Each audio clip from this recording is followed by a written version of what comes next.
कि ये वो नाई था जिसके थूक पर फिदा हो गई थी इंदिरा।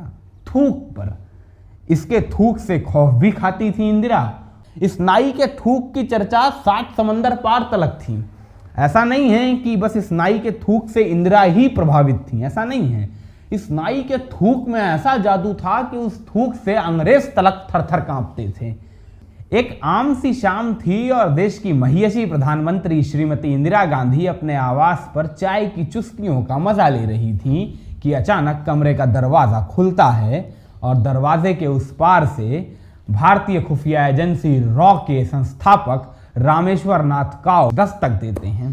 प्रधानमंत्री इंदिरा गांधी पन्ने पलटते पलटते अचानक थमी और फिर काव की ओर मुखातिब होकर बोली, देश के इतने बड़े बड़े नेता, इतने बड़े बड़े उद्योगपति आपके कब्जे में आ चुके हैं, एक नाई है जो आपके कब्जे में नहीं आ रहा है। काव ने इंदिरा से कहा, मैडम मुझे लगता है वो नाई भारत छोड़ चुका है और किसी और देश में शरण ले चुका है। हो सकता हो नेपाल या भूटान जैसे देशों में शरण ले लिया हो। इंदिरा ने काव की ओर देखा और कहा, तो फिर पता लगवाइए किस देश में शरण लिया हुआ है। इसके बाद काव आसपास के तमाम पड़ोसी मुल्कों में अपने खुफिया सूत्रों के जरिए उस नाई की हर हरकत पर नजर रखने की कोशिश कर ही रहे थे कि तभी नेपाल के प्रधानमंत्री को उनके खुफिया सूत्रों ने एक बेहद खास जानकारी मुहैया कराई। नेपाल के खुफिया सूत्रों ने नेपाल के प्रधानमंत्री को यह जानकारी मुहैया कराई कि तराई के हिस्से में एक शख्स है, बारंबार सीमा पार कर भारत वापस लौटने की कोशिश कर रहा है, जिसके पश्चात नेपाल के विशेष हेलीकॉप्टर्स के जरिए उस शख्स को तराई के हिस्से से जबरन उठा के नेपाल की राजधानी काठमांडू लाया गया। अच्छा, इधर विडंबना ये कि वो नाई खुद भारत आने को बेताब था, ये जानते हुए कि जो ही वो हिंदुस्तान की सरजमी पर पहला कदम रखेगा तत्काल उसे कारावास में ठूंस दिया जाएगा। वो नाई हर कीमत पर हिंदुस्तान आना चाहता था। आखिरकार अंततोगत्वा भेष बदलकर साधु का भेष धर के एक रोज वो नाई नेपाल के प्रधानमंत्री की कैद से फरार हो गया और थाईलैंड के रास्ते से भारत वापस लौटने की तैयारी करने लगा। इसी बीच थाईलैंड में मौजूद काव के सूत्रों ने काव को इस बाबत जानकारी दे दी कि वो नाई भारत जाने के लिए भेष बदलकर थाईलैंड के हवाई अड्डे पर मौजूद है और जल्द ही कलकत्ता के लिए फ्लाइट पकड़ने वाला है। काव ने तत्काल ये सूचना इंदिरा को दी, जिसके बाद इंदिरा ने बिहार कांग्रेस के 2 नेता राजो सिंह और रघुनाथ झा को कलकत्ता हवाई अड्डे भेजा। कुछ घंटे गुजरे और कलकत्ता हवाई अड्डे के प्रवेश द्वार पर अचानक राजो सिंह को एक साधु के बाने में खड़ा हुआ शख्स नजर आया। राजो सिंह ने रघुनाथ झा को इशारा किया तो रघुनाथ झा ने भी उस शख्स को बारीकी से देखा तो तत्काल दोनों समझ गए ये कोई और नहीं, वही नाई है जिसकी तलाश इंदिरा कर रही हैं। आहिस्ता आहिस्ता आहिस्ता आहिस्ता ये दोनों कांग्रेसी नेता उस साधु की ओर बढ़ने लगे। आखिरकार वो दोनों कांग्रेसी नेता आहिस्ता आहिस्ता साधु का बाना ओढ़े उस नाई के पास पहुंचे, मगर नाई को देखने के बावजूद, पहचानने के बावजूद हवाई अड्डे पर मौजूद काव के अधिकारियों को इन दोनों ने कोई सूचना नहीं दी। इंदिरा ने इस साधु को पकड़वाने के लिए इन दोनों को भेजा था, मगर इन दोनों की मंशा तो कुछ और ही थी। दोनों ने साधु की ओर देखा, मुस्कुरा के हाथ जोड़ा, अपनी अपनी जेब से 1000 रुपए निकाले, इस साधु की गंदी सी पोटली के भीतर डाले और प्रणाम करके चुपचाप निकल गए। अब सवाल उठता है, आखिर एक नाई में प्रधानमंत्री इंदिरा गांधी को ऐसा क्या नजर आ रहा था कि बस एक नाई को पकड़ने के लिए सीबीआई, ईडी, रॉ जैसी खुफिया एजेंसियों को लगाना पड़ा और इसके बावजूद और इन सब के बावजूद उस नाई को पकड़ने में इंदिरा नाकाम कैसे रह सकती थी? और फिर उस नाई को उन 2 कांग्रेसी नेताओं ने क्यों बचाया? असलियत तो यह है कि ये वो नाई था जिसके थूक पर फिदा हो गई थी इंदिरा। थूक पर जितनी फिदा हुई थी उतना ही खौफ भी खाती थी इस नाई के थूक से। इस नाई के थूक की चर्चा 7 समंदर पार तलक थी। ऐसा नहीं है कि बस इस नाई के थूक से इंदिरा ही प्रभावित थी, ऐसा नहीं है। इस नाई के थूक में ऐसा जादू था कि उस थूक से अंग्रेज तलक थर थर कांपते थे। बताएंगे आपको उस थूक की कहानी, मगर पहले तो आप इस नाई का परिचय ही जान लीजिए। इतना अद्भुत, अद्वितीय, अकल्पनीय नाई आपने आज तक नहीं देखा होगा।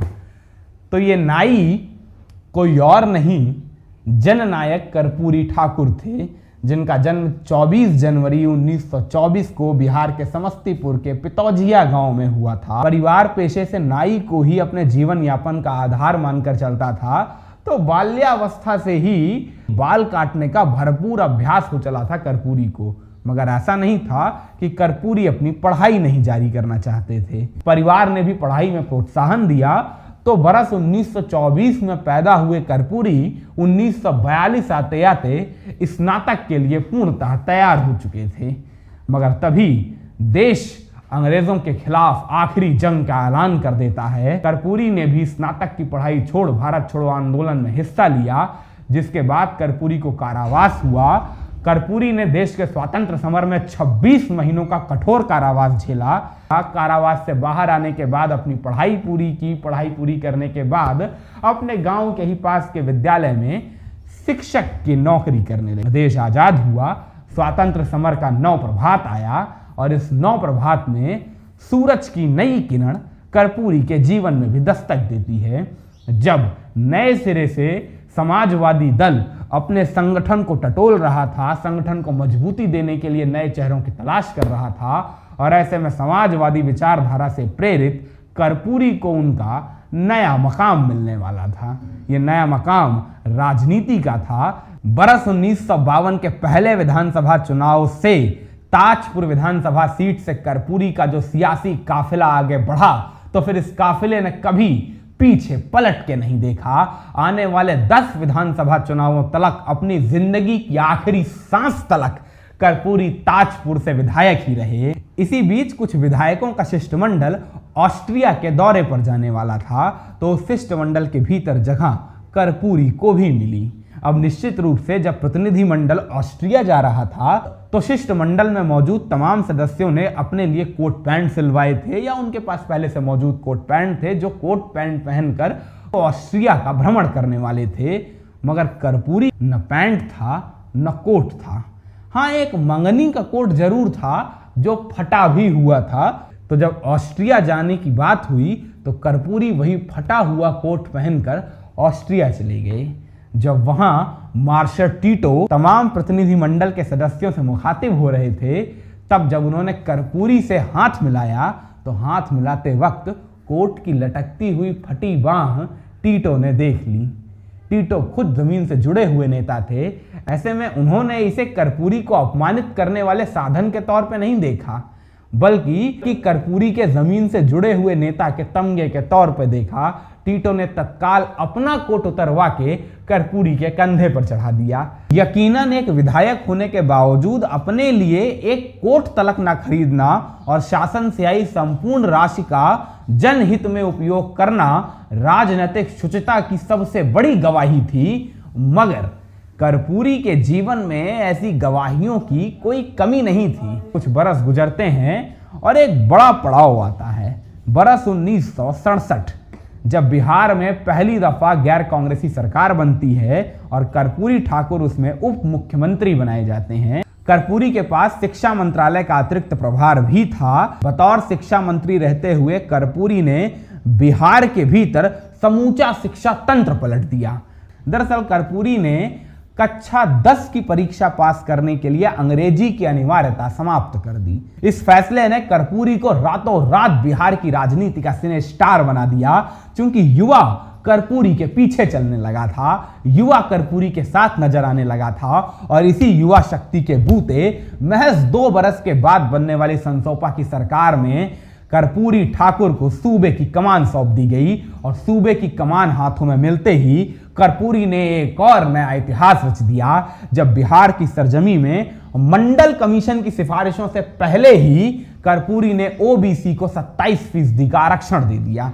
ये वो फैसला था जिसने कर्पूरी के जितने दोस्त नहीं बनाए, उससे ज्यादा दुश्मन पैदा कर दी। कर्पूरी की खुद की पार्टी के भीतर के अभिजात्य वर्ग के लोग ही कर्पूरी के दुश्मन नजर आने लगे थे। सड़कों पर कर्पूरी के खिलाफ आंदोलन तेज थे, और दिलचस्प ये था कि कर्पूरी के खिलाफ आंदोलन करने वाले मात्र अभिजात्य वर्ग के लोग नहीं थे, मात्र जमींदार बिरादरी के लोग नहीं थे, ओबीसी बिरादरी के लोग भी थे। क्योंकि कर्पूरी ने ओबीसी में 27% आरक्षण को कैटेगराइज कर दिया था। ओबीसी की जातियों में जैसे आज भारतीय जनता पार्टी करती है ना कि ये दलित हैं, ये महादलित हैं, बिल्कुल इसी तरह की क्रीमी लेयर बना दी थी ताकि आरक्षण का लाभ अधिक से अधिक आवश्यकतामंद को मिल सके। मगर कर्पूरी के इस फैसले ने उन्हें ओबीसी के एक बड़े तबके का भी शत्रु बना दिया था, जिसके चलते कर्पूरी की राजनीतिक विरासत आहिस्ता आहिस्ता कमजोर पड़ने लगी थी। मगर कर्पूरी को चिंता इस बात की नहीं थी कि उनकी राजनीतिक विरासत कमजोर पड़े। कर्पूरी को चिंता थी कि किस तरह वो अपने मुख्यमंत्री रहते रहते ही अपना दूसरा सबसे बड़ा सपना पूरा कर सकें, जो सपना उन्होंने 1952 में जब वो पहली दफा विधायक बने थे तभी देखा था, जमीनी हकबंदी का फैसला। यानी बिहार में जो अनियंत्रित जमीनों का वर्गीकरण था, यानी कुछ ऐसे लोग थे जिनके पास 70 से 80% जमीनें थीं और बाकी की 70 से 80% जनता के पास महज 10 से 20% जमीनें थीं। ऐसे में जमीनों के इस असमान वर्गीकरण को समानता की श्रेणी में लाकर बड़े बड़े जमींदारों से, जिनके पास अतिरिक्त जमीनें हैं, उनसे जमीन लेकर ऐसे भूमिहार किसानों को जमीन दे दी जाए जिनके पास 1 इंच जमीन भी नहीं है, तो शासन में समानता आएगी, समाज के भीतर समानता आएगी और ये समानता बिहार को नए आर्थिक प्रगति के रास्ते पर भी ले जाएगी। ये सपना कर्पूरी का था, मगर कर्पूरी ना इस सपने को 1952 में पूरा कर सके थे और ना मुख्यमंत्री रहते, क्योंकि कर्पूरी की खुद की पार्टी के भीतर ही कर्पूरी का इतना विरोध होने लगा था, इतना विरोध होने लगा था कि कर्पूरी चाह कर भी कुछ नहीं कर सके। अच्छा हाँ, ये तो आपको बताना ही भूल गया कि इंदिरा उस नाई के थूक से डरा क्यों करती थी। इंदिरा ही नहीं, 7 समंदर पार बैठे अंग्रेजों की भी नानी क्यों मर जाती थी उस नाई के थूक से। ऐसा क्या था उसके उस जादुई थूक में? तो ये बात है भारत छोड़ो आंदोलन की। भारत छोड़ो आंदोलन में इस देश का हर व्यक्ति अपना योगदान दे रहा था, तो कर्पूरी कैसे पीछे रहते। ये तो हम आपको पहले ही बता चुके हैं कि कर्पूरी ने उन दिनों 26 महीने का कारावास झेला था। मगर ये कारावास क्यों झेलना पड़ा था कर्पूरी को? इसके पीछे कर्पूरी का एक कारनामा है जिसे अंग्रेज थूक म्यूटिनी कहते हैं। थूक म्यूटिनी दरअसल हुआ क्या था, कर्पूरी पटना के इसी महावीर मंदिर के बगल वाले चौराहे पर एक रैली को संबोधित कर रहे थे और रैली को संबोधित करते वक्त कर्पूरी ने कह दिया कि अरे अंग्रेजों को तो भारत छोड़ के भागना ही पड़ेगा, हमें कुछ करने की जरूरत ही नहीं है। हमारी संख्या इतनी ज्यादा है कि अगर एक एक व्यक्ति आकर अंग्रेजों के घर के सामने आके थूक भी दे ना, एक एक दफा थूक भी दे, फिर भी सर छुपाने की जगह नहीं मिलेगी इन अंग्रेजों को। यह भाषण कर्पूरी का बहुत चर्चित हुआ था और इसी ने कर्पूरी को थूक वाले नेता के तौर पर मशहूर कर दिया था। और पर आपातकाल के दुष्प्रचारकों को तो बिहार की सरजमी पर आपातकाल की कलई खुलने से कोई रोक नहीं सकता है। इसीलिए इंदिरा हर कीमत पर कर्पूरी की गिरफ्तारी चाहती थी। कर्पूरी मिले मगर तब तक बहुत देर हो चुकी थी। बिहार की सरजमी पे कर्पूरी पूरा अंडरग्राउंड नेटवर्क तैयार कर चुके थे, जिस नेटवर्क ने आने वाले वक्त में इंदिरा के खिलाफ प्रचार में बड़ी महनीय भूमिका निभाई थी। मगर राजनीति में शुचिता अक्सर आपके लिए खतरनाक साबित होती है। कर्पूरी के साथ भी शायद यही दुर्भाग्य रहा। कर्पूरी ने जनहित के फैसलों में अपना जीवन आहूत तो अवश्य कर दिया, मगर जनता को शायद वो समझ नहीं आया। इसीलिए कर्पूरी की राजनीतिक विरासत आहिस्ता आहिस्ता आहिस्ता आहिस्ता कमजोर पड़ने लगी और बरस 1988 में 64 वर्ष की उम्र में कर्पूरी ने आखिरी सांसें ली। मगर कर्पूरी के कारनामों ने कर्पूरी को जननायक बना दिया। आज की ये कहानी यहीं तक, फिर मिलेंगे किसी नई कहानी के साथ। तब तक मुस्कुराते रहिए, खुश रहिए।